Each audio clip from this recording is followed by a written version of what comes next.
Alright, today I would like to show you this really annoying bug in my AV receiver.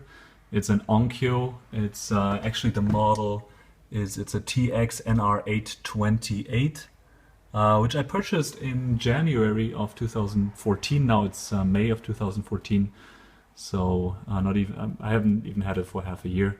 And let me first show you the firmware version. This is the most recent firmware version, which was released, I think, in December 2013.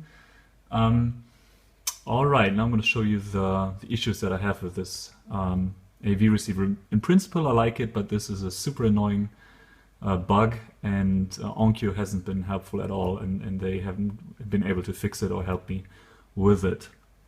So basically what you can do with this receiver, it's now set to the source input Sonos, and I have here this Sonos Connect box, which basically outputs the audio, and the AV receiver is supposed to play it.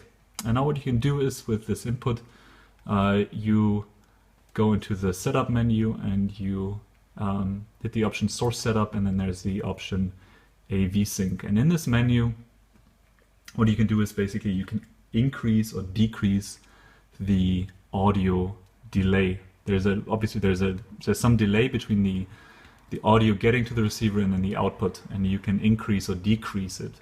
Obviously there will always be some delay because there's some digital signal processing, but obviously it seems like there are some margins, and you can increase it or decrease it. And this is useful if, for example, oftentimes it's useful if you have pictures and sound and there's some delay between it, and it's not synchronized and you want to synchronize it. Then obviously this makes a lot of sense. And also there are other use cases, as in my case. I will come to that later.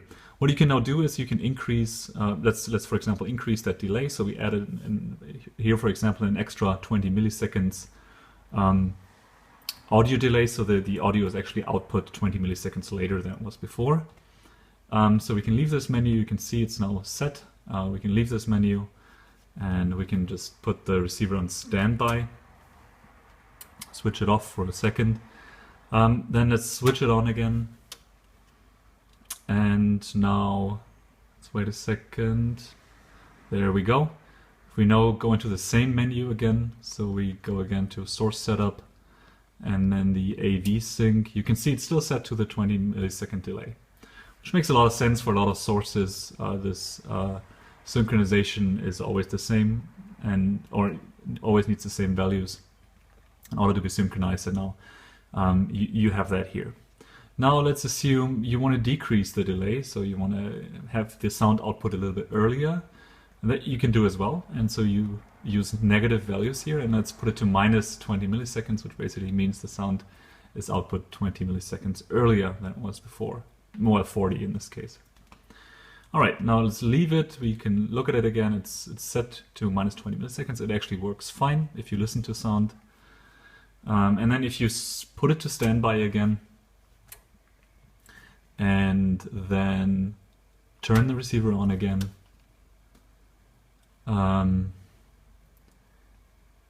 we can go into that menu again, setup, and then it's source setup and AV sync, and now it's set to 0 milliseconds. So basically it hasn't saved the minus 20 milliseconds. It always, whenever you set a negative value, it always goes back to 0 milliseconds, which is really annoying. So in my use case, I'm using the Sonos Connect, and the Sonos system, I basically have different other components in other rooms of my apartment, and you can basically have them output the same music in all rooms. And so if you want to have that synchronized so that there's no significant delay between the different rooms, and it sounds really weird if you walk between the rooms otherwise, you want to have the sound output as fast as possible. So what you can do is basically you go to the maximum here of minus 180 milliseconds, and obviously it's not perfect. There's still some delay, but it's so little that you can't really notice it. It's fine. You can walk around the apartment, across different rooms, and you don't hear you don't really hear the difference. So it's perfectly fine. So the system works for me with this setting. But now what I have to do is, whenever I set it, and then I can use it, it's fine, but whenever I turn this receiver off, Turn it on again, it's again set to 0 milliseconds, and this is super annoying. It doesn't make sense to me at all. Why does it save positive values? Why does it not save negative values? It's super annoying. And Onkyo has not been helpful at all. I contacted them about this problem 4 months ago in January, right when I noticed it. I contacted them, I explained it to them in detail, and they weren't helpful at all. They gave me some basic, they just said, you know, put everything into the default mode again, default settings again, reset the whole receiver.